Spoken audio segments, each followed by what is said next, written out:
Welcome back. This is session 2 of the second day of the celebrations of the 10th anniversary of the ICS. Hopefully you had a nice lunch, caught up with everyone. Seeing everyone in 3 dimensions is quite strange, so hopefully you were able to see that people have bigger heads, smaller hands, and stuff that you don't notice on Zoom. I wish to begin by acknowledging country. This is unceded Barramadal country, Darug country. This is river country. It's an estuarine system full of life, on land, up in the sky, below water, which has resisted colonialism and pollution for at least 200 years. I was very fortunate, and I want to include this in this acknowledgement, to work for the last 18 months with the artistic director of the Biennale of Sydney, Jose Roca, who invited me to edit this book. And there's an entry by Darug artist under Parramatta, crossed and as Parramatta, and I want to read a short section as part of this acknowledgement. Leanne Tobin says, "The Parramatta River is where the fresh water meets the salt water. It has always been a highway, traditionally known as Parramatta, where the eels lie down. Here, not too long ago, the running of eels was a time of great ceremony. When the eels lay down, awaiting a king tide and full moon, our people traveled from afar for corroboree and ceremony, sharing the eels a highly valued food source. During this time, the eels adapt to the estuarine surroundings and changes occur. Their eyes widen, their eye pigments change, fins enlarge, and fat reserves are stored, ready for their long voyage. Then they swim downstream to the river's mouth at Sydney Harbour, entry to the ocean. Without feeding, they swim long distance to their northern spawning ground in the Coral Sea, where they breed, lay millions of eggs, and then die. From there, thousands of leaf-shaped, transparent larvae, known as glass eels, hatch and are swept along by the currents, back down to coast to their ancestral homelands. Entering the fresh water, their transparency is lost. They feed from the fresh water, taking on the colors of the river. Today, as Darug move like eels between two worlds, we have morphed and adapted to new ways imposed on us, first to be colonized and first to lose color. Over time, we've learned to adapt and become the river. Like the eels, we have never left. Where once we were hidden, our collective voice now rises to speak the truth." So I wanted to invoke Leanne Tobin's work as a way of paying humble respect to the country where we are, respect to the elders, leaders of the Darug communities who continue to walk in country, sing country and care for country, and acknowledge any First Nations colleagues that may be here with us today. Before we introduce this wonderful panel and the guests that have very kindly accepted our invitation, a reminder that the session is being recorded. If anyone has an issue with that, please see Sally Burns or Elise Blight. The session today is a conversation about creative practice in cultural research, and not only that, but that's the teaser. What Hart Cohen has called a scholarship of making, which is such a provocative way of enticing everyone to discuss. Creative research in social and cultural research has had a long tradition in many countries and in many disciplines. Ethnographic film and visual anthropology, for instance, has had a respected trajectory within anthropology. Practice-based research is well established in countries such as Canada, as Hart may mention, or other universities in Australia like UTS. And at Western Sydney Uni, it has had a prominent history too. Of course, the work of Roger Dean and Hazel Smith at Marx, and many others at Marx. The work that the performance and the visual arts and electronic arts programs had in the 1990s and 2000s was second to none and were a beacon of experimental research and practice in the Western Sydney landscape. I'm one of many that really misses those programs that were closed by the university. The School of Humanities and Communication Arts has been doing world-class practice-based research for over 20 years in and across many disciplines, including music, design, film and video, communication and media and creative writing. At ICS and previously at the CCR, this engagement with creative critical practice as a mode of research complementary to critical theory and more traditional academic research has been somewhat haphazard and uneven, but also is key to the essence of the ICS. Yesterday, Mandy Thomas mentioned an early collaboration when the CCR was just starting with one of Australia's foremost documentary filmmakers and producers, Mitzi Goldman, who is going to be talking to you or with us later on, and her film Para, made in 2000 in Parramatta, landmark film and an early collaboration with many colleagues here at the CCR, now ICS. The work that we do at ICS is guided by and aimed at creating the conditions for social impact, social transformation, inclusion and cultural diversity. All elements that underpin Mitzi Goldman's current project as CEO of Documentary Australia Foundation, but also Lina Nahlu's current project as CEO of Diversity Arts Australia DARTS. And Lina is also a wonderful guest. We haven't seen Lina for 12 years, so it's so wonderful to have you back at ICS. Well, you are working with other people at ICS. ICS has engaged in partnerships with a range of community, government and non-governmental organizations and produced a wide range of creative outputs and non-traditional research outputs. A list too big to mention in full here. Some were mentioned yesterday. I think Mandy and Ian mentioned a few of them.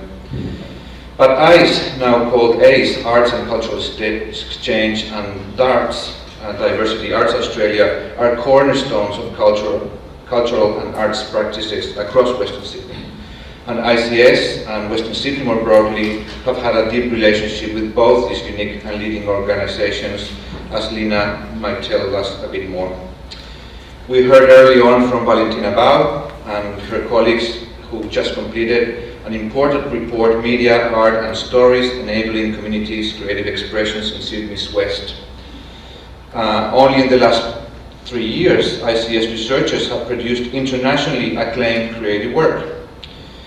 For instance, comic art posters produced by Corinne Sullivan and Jessica Weir and their team to communicate the experiences of Indigenous scholars in the academy. The Antarctic Futures online series game developed by Liam McGee and Andrea Polio. And documentary films such as Heather Horse's Parenting in the Smart Age, Fijian Perspectives about the struggles of parenting with children now having access to smartphones and social media, Malini Sur's Life Cycle, a film that explores the place of the bicycle in everyday lives of city dwellers in Kolkata, or The Bamboo Bridge, filmed in Cambodia and made by Catherine Gibson, Robert Nugent, Isaac Line and myself, and produced by another ICS alumni, Alejandra Canales, today head of research at AFTRS. An important number of ICS HDRs and alumni have produced important creative work as well, and we'll hear from Mitzi, one of them. And I want to also mention Robert Nugent, who is currently at DCA here, and he's a award-winning documentary filmmaker. All this preamble to say that, in my opinion, and the opinion of a few others, and many in the ICS, the future looks bright in terms of embracing a scholarship of critical making, looking at creative and practice-based research as critical approaches to advance the intellectual and engagement goals of the Institute. Let me introduce the panel now. This is the order in which they're going to speak. They're going to talk for around 10 minutes each, and then we'll open up for comments, conversation, and questions. First up is Professor Hart Cohen, who's a professor in media arts in the School of Humanities and Communication Arts, and a member of the Institute of Cultural Society, as well as the Digital Humanities Research Group. He has had a profound impact in shaping practice-based cultural and media research at Western Sydney University, as many of you know. His research work is across visual communications, Indigenous media, and digital cultural heritage, and he has led 3 Australian Research Council projects related to the Strello collection held at the Strello Research Centre in Alice Springs. He's the author of the monograph The Strello Archive, Explorations in New and Old Media, and is currently working on a book titled Patterns That Connect, Curating Edmonds Carpenter's Anthropological Media Studies with McGill Queen's Press. Hart was my supervisor 20 years ago, and he guided me through a practice-based PhD, a documentary working with Mapuche activists in the south of Chile.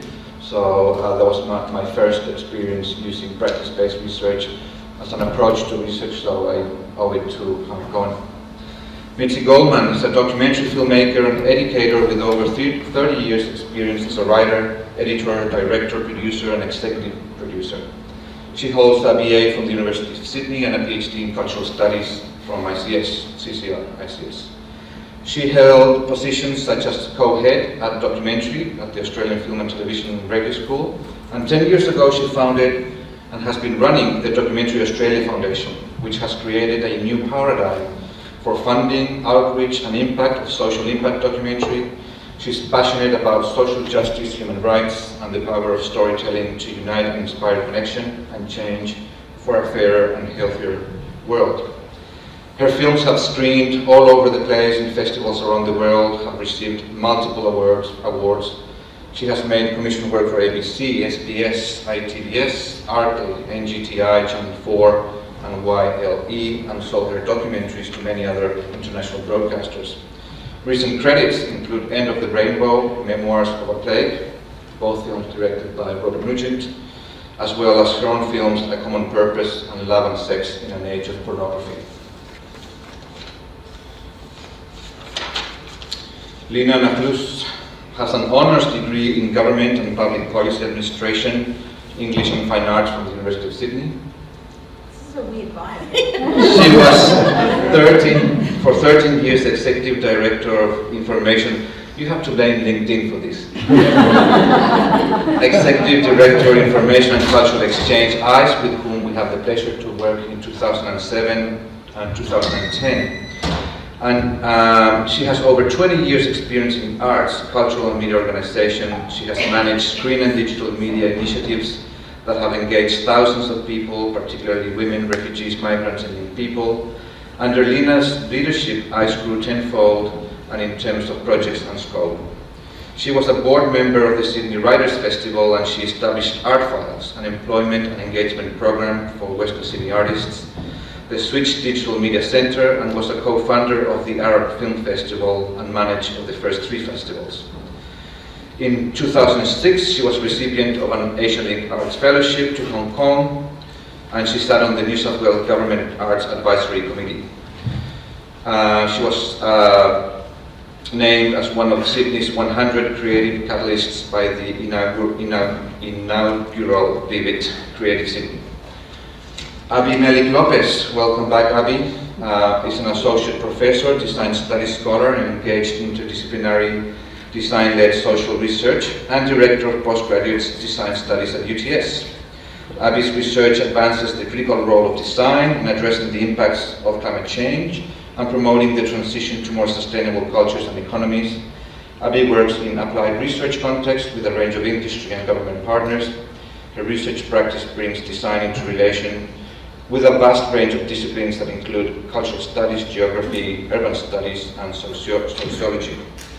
She is associated to the ICS and an adjunct deal at the School of Humanities, and also an associate at the Studio at the Edge of the World. She's a member of the Community Economists Institute and Research Network, and she's now also working in the Cooling Common Spaces, intensifying urban environments for Landcom, previous work, closing the loop on waste for City, for Canterbury Bankstone, a project that we collaborated with Abby and Paul James, a white paper on enacting the United Nations SDGs, and the list goes on and on. Malini Sur is a socio-cultural anthropologist who holds a PhD in anthropology from the University of Amsterdam and has held positions at the University of Toronto and the National University of Singapore. She was also a British Chevening Scholar at the University of Essex. She's currently a senior lecturer in anthropology in the School of Social Sciences, a member of the ICS, where she serves as the Deputy Director of Engagement. During 2022, she's a visiting fellow at the Humanities Research Centre at ANU in Canberra. Malini does work in India, Bangladesh, more recently here in Australia, around mobility of people, goods, territory and transport, driven by history, globalization and increasingly environmental change. Her published work interrogates the history and social politics of borders, infrastructures, transnational flows.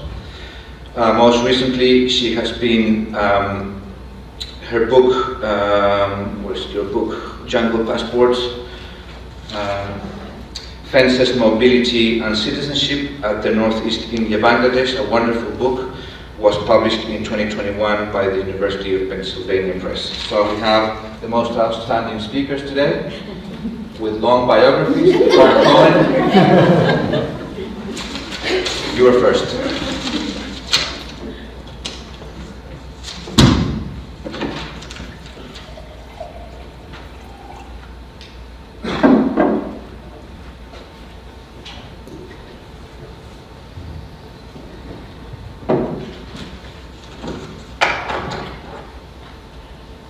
Thank you, Juan. Good afternoon, everyone. My name is Hart Cohen. I'm very grateful to Juan for inviting me to introduce this panel, or to offer some comments related to the panel, A Scholarship of Making Creative Practices in Cultural Research. First, I'd like to acknowledge the traditional custodians of the land on which we are meeting, the Darug and Maramatical peoples. I acknowledge these lands were never ceded, and I pay my respects to the infinite wisdom embedded forever in the Aboriginal custodianship of this country. In the brief time I have for this introduction, I want to work with some key moments that I believe were important to making creative research practices grow and flourish at Western Sydney University and beyond. For those of us who were early adopters of this form of knowledge creation, we would have to agree that the road was not always an easy one, and that the acceptance of creative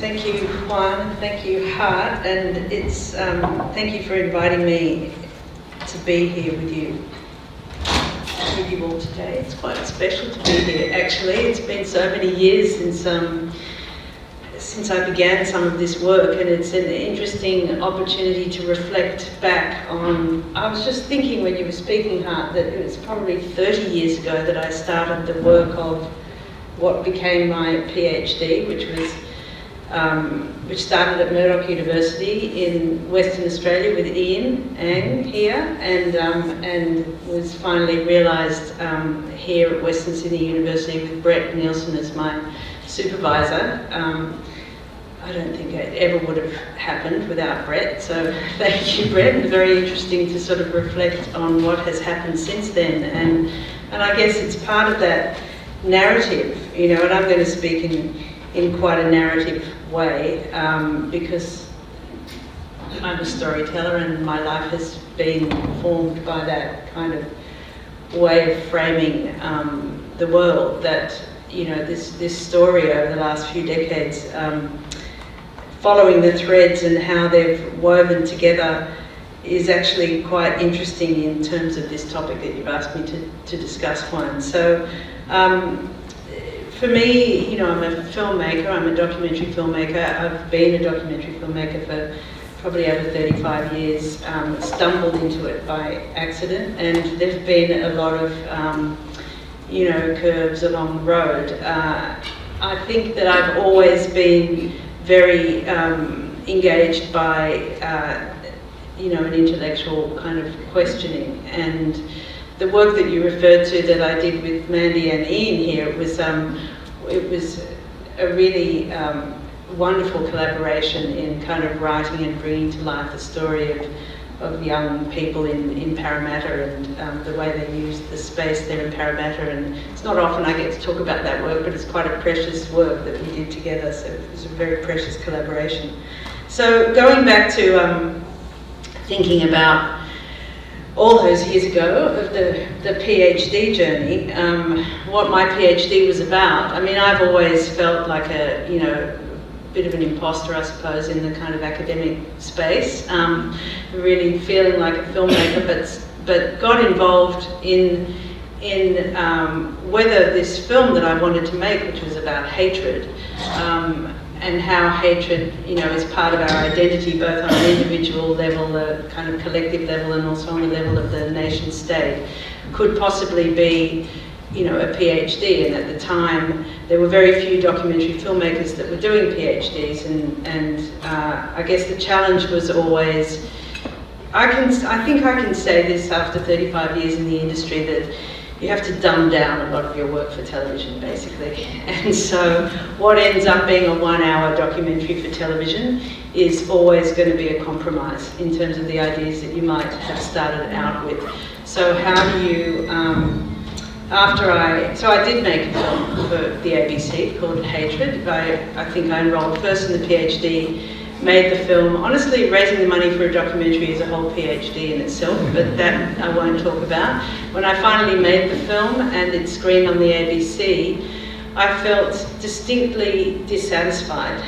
I was happy with the film. The film was fine. It went to festivals. It stood up as a documentary film. But there were all these threads of ideas and inquiries and books that I'd read and conversations that I'd had with people that were not at all reflected in this 1-hour documentary. So I felt unfinished, unresolved, and I think it was at that stage that I then returned to the PhD, although in those days it took me to the end. But it only took about 6 months before I felt kind of quite restless, actually, to start researching and writing again.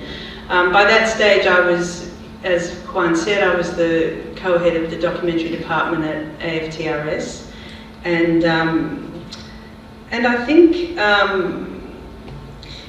I started to think, because I was teaching, and you learn the most by teaching, I think, and I was working with a lot of students in working out what they wanted to say, the films that they wanted to make. I realised, probably at the time as well, but wasn't articulated as such, that filming is actually writing. It's an obvious thing to say, that the act of framing the world, deciding what's in the frame, being aware of what's outside of the frame, moving through the world, covering the details of the world, assembling all of that together, editing that into a story that is to be communicated to an audience, is writing.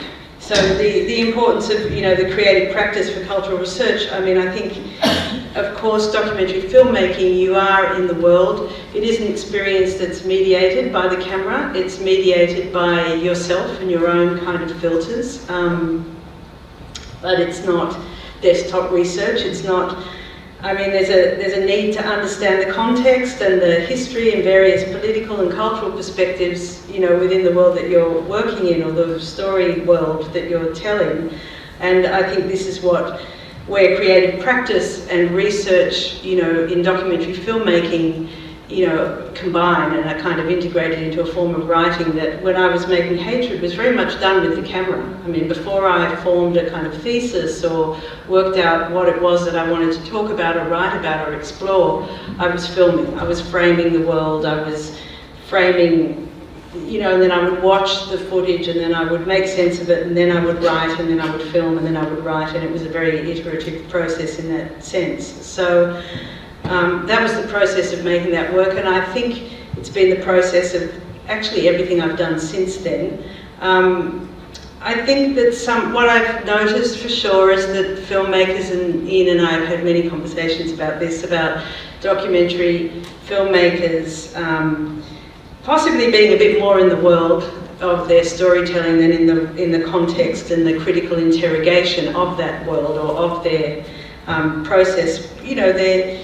I think a documentary filmmaker's role is to serve the story predominantly, the story that they're telling to an audience, and sometimes bringing the intellectual rigour to the storytelling can be a challenge for some filmmakers who see themselves as storytellers first.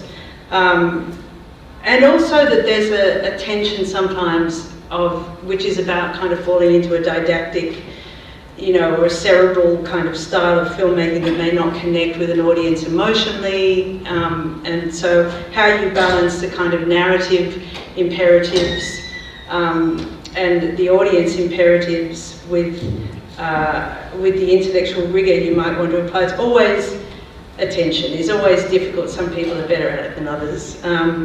So anyway, to start talking about the audience probably opens up a whole Pandora's box of discussion about style and when a work is received. And of course there are many different subgenres within documentary, some more experimental than others, some more narrative, some more observational, some more written, etc. So I actually won't go there. But I think what led me to the work that I've been doing at Documentary Australia was this kind of sense of dissatisfaction that filmmaking alone for me was not enough, that there was always something left out. There was always something left on the cutting room floor, left out of the frame, left in the research that I'd done that couldn't fit into the story. And I always felt this sense of dissatisfaction. What about all of that? Like that's equally relevant. It might not be in the frame, but it's equally relevant to everything that's brought us here.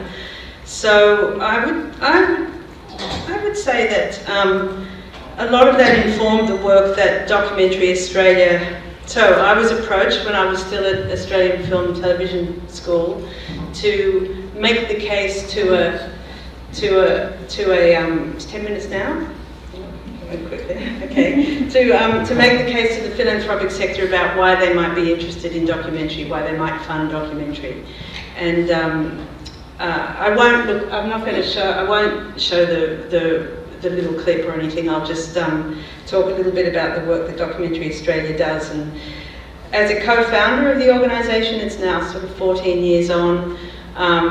The first thing I did was I looked at what philanthropy actually funds in this country, and of course it's a lot about social issues and cultural issues that are often, the work of philanthropy is often invisible. So it was about making that work visible and also making that work have an impact beyond the broadcast, beyond the festival screening, beyond the initial outing of the film. How do you then bring all that sort of surrounding research and work, and how do you place the film into the hands of people who are working at the coalface of issues, or educators or NGOs or advocates, to use these stories in the work that they're doing to make social impact in the world, to make it relevant, to keep it relevant, and to actually put the work itself to work, in a sense. So there's a big difference between government funding and philanthropic funding, enormous, and a big difference also, I think, between the academic context and the kind of social sector context in which the work sits and is sort of put to work, if you like. I can talk more about that later, but it's really about using art for social purpose. It's using storytelling to lead to impact, and it's also evaluating how we know if we've made an impact, like, does it matter? So I just will say we have, after many years, we have produced an impact report, which my colleague who's with me here today, Lucy Corrigan, who's, she manages all the measurement and evaluation within our organisation. It was always been important to me that this is robust and has intellectual rigour and is based on real data about what the films are doing. A future arts sector in terms of racial and cultural equity and what that would look like. And this kind of approach is a creative advocacy approach that foregrounds the agency of creatives and artists. We embed them into every stage of the project, and while we're documenting and collecting data, we're also creating art as part of the process. So we've got the workshop happening, we've got our writers in residence, we've got our citizen journalists, we've got our podcasters sometimes if people are comfortable, we've got filmmakers in the room, so that's all kind of contributing as well. And from that, developing a kind of a document that will be able to make a series of recommendations and critically kind of reflect upon the status quo that is now. And I want to shift now and quickly talk about, no, not quickly, because I'm probably running out of time, but very quickly then, our research work with ICS at Western Sydney University in recent years. So we like working with you. I don't want it to sound too much of an advertorial, but Diversity Arts, we do a lot of work, but we're really small. And partnering with Western Sydney Uni has allowed us to realise our big ambitions and reach different audiences, and also to conduct more critical and comprehensive research. And I was just saying outside to Alejandra how difficult it is to get kind of research funding when you're a not-for-profit arts organisation like ours. It's really difficult, and yet we desperately need to be able to, you know, to do that research. So Diversity Arts has also offered, we hope, Western Sydney University the ability to leverage our reputation and credibility as we've leveraged yours in the arts and creative industries, a deeper insight into the realities for culturally diverse artists on the ground, drawing on our long-standing connections and independent research. And I've just thrown some words on the page, which are reciprocity, solidarity, sharing of resources, access to different knowledges, and you know, these are the ways in which we've been able to work together. And while we've had really good experiences at Western Sydney Uni, because I didn't want it to sound like an advertorial, I wanted to mention that when the academic and not-for-profit sectors work together, there can be challenges and ethical concerns that we do need to address and you know, constantly be aware of and reflecting on. But that's a conversation maybe for another panel. Anyway, the reciprocity between Western Sydney Uni and Diversity Arts Australia has really allowed us to support each other in big and small ways. And here's some examples, and that's my technical language, by the way, big and small ways. So in small and yet very meaningful ways, we, for example, did an event called Pace Setters using this kind of action-based research method where we gave artists a series of not challenges, I've gone blank with the word, provocations about cultural and racial equity. And those artists responded by creating work and then putting on an event at Blacktown Arts Centre. We embedded Sukhmani Khurana, who's here at ICS, as our writer-in-residence, and she reflected on that event through a written piece. Is everyone okay?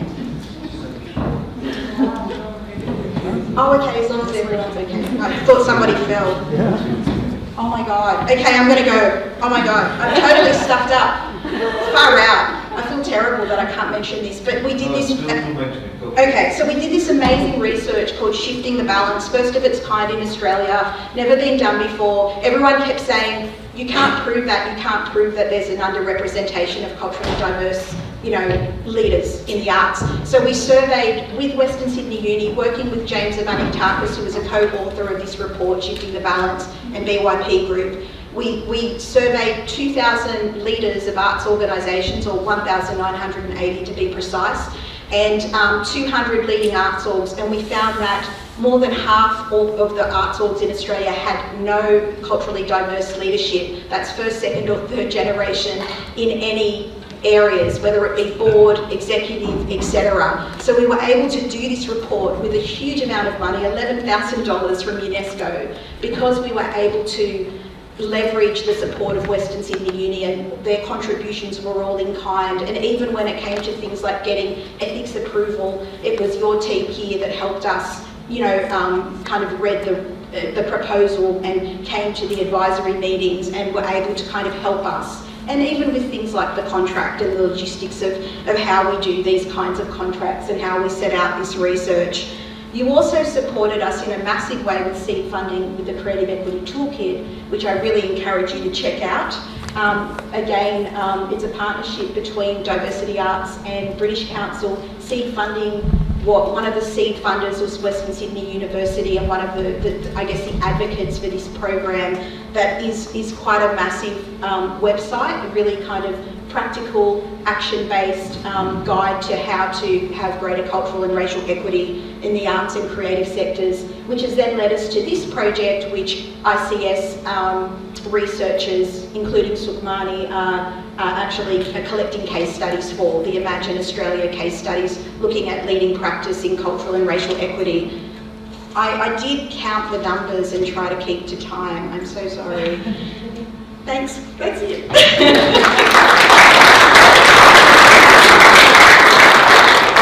Thank you so much, Lina. So lovely to hear from you as always, and your deep collaboration with the ICS and the university. Now you can see some of the intentions behind this panel. Is strong collaboration, Documentary Australia Foundation, Diversity Arts, ICS. The future looks bright. Abby, please. Welcome back. Thank you. Knowledge and cultures of country. So I've been invited to speak for the next 10 or so minutes on the importance of design in creative cultural research. So let me kick off. It works. Designers think that we're in the artefact business, but we're not. We're in a consequence business. These are the words of Alan Chochinov, who is chair of the Multidisciplinary Products of Design MFA at the School of Visual Arts in New York City. He wrote them in an anti-manifesto that can be found amongst dozens of other manifestos by famous and not so famous 20th century designers that together speak much more loudly about design's role in making the world more beautiful, more simple and pure. Chochinov's words represent a shift in focus to understanding design as a world-making activity. This is a sort of creative power that is not evidenced so much by the styling of artefacts, but by the work these artefacts do to shape our societies and cultures. Design has a normative intent to finesse and smooth human experiences, which has been very successful. It has delivered comforts and conveniences for some that have come at collective cost and will be very difficult for the beneficiaries to let go of. So, design's work in the immediate sensorium is a case in point. When it is too hot or too cold, design has created other worlds we can escape to, like the outdoor air-conditioned space you see here, or if we can't escape, we are aware that there are others who can. The hygienic imagination of design results in an unequitable distribution of comfort and relief. But that's changing. Climate change is a great leveller. The design pockets and bubbles and receptacles, the worlds within worlds that design has designed, are fracturing. The latest IPCC report, released earlier this year in a really profound couple of weeks when Russia also invaded the Ukraine, demonstrated an understanding of designed consequences. It provides graphic detail of how life as we know it will change with climate change. But what is new about this latest report, in contrast to the caution of previous reports, is the emphasis that it places on adaptation and the need for rapid and transformative change across all sectors of society. It also warns of maladaptation, short-sighted solutions that will make matters worse. Design is key to rapid adaptation, but it also must change. So in addition to aesthetic styling, design is often characterised as clever, out-of-the-box or blue sky thinking that can ideate in a kind of endless flourishing, new solutions to problems. This disarticulation of design from material practice also represents a very limited understanding of design creativity, what it is, what it does, and how it shapes social and ecological futures. We must now become apprentices of nature, says Daniel Christian Wall, enthusiastically reflecting on industrial innovations inspired by nature. I disagree. I feel that biomimicry is a ruse. We have fundamentally altered nature. Design flows through our bodies and our rivers. Design is there in the sun, bedding down on our shoulders as we walk in the shade of the city or in the winds. Cultural burning principles, and it should not come as a surprise that the series won the 2022 EMPA Excellence in Emergency Communication Award in the research category. So congratulations, chairs. The next set of visuals are from Norfolk Island. These are designs from my colleague, Vice Chancellor's Research Fellow, Dr. Zelmarie Cantillion's collaborative project, Reimagining Norfolk Island's Kingston and King Arthur Vale's historic area.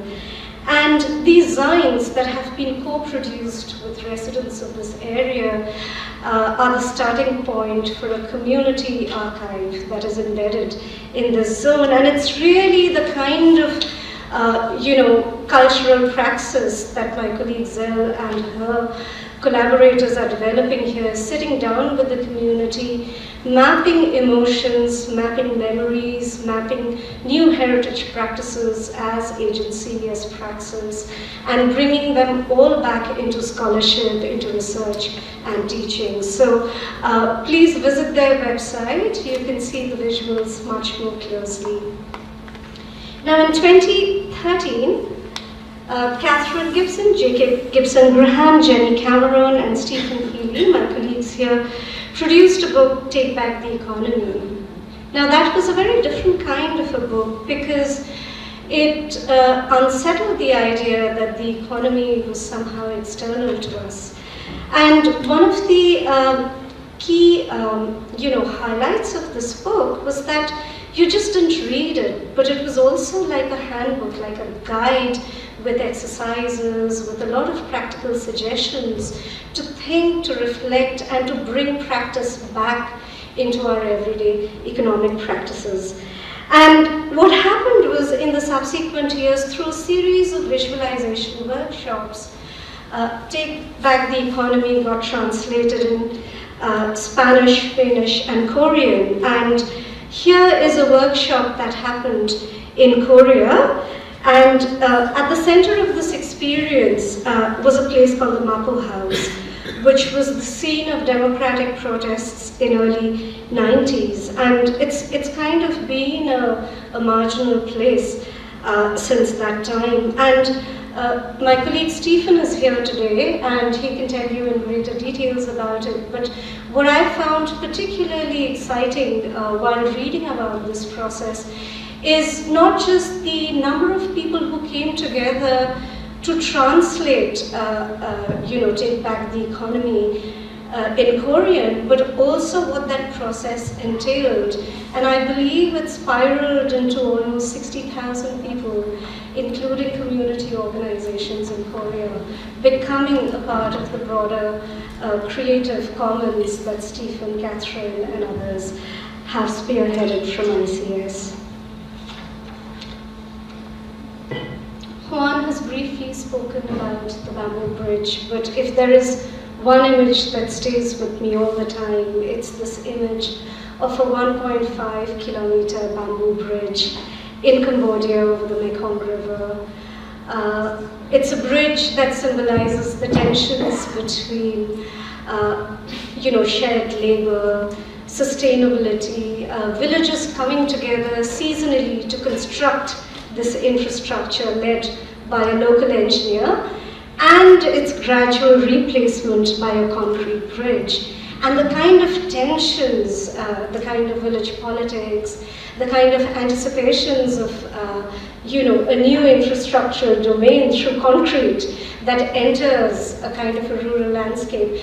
And this has been given beautiful expression through Juan's direction, through cinematography by Robert Nugent, who I think I saw somewhere in the audience. Yes, there he is. He was there at the party yesterday. Robert. And it also speaks to years and years of embedded fieldwork and participatory research. And here I really want to call out my colleague Isaac, who's ICS's expert in Cambodia, and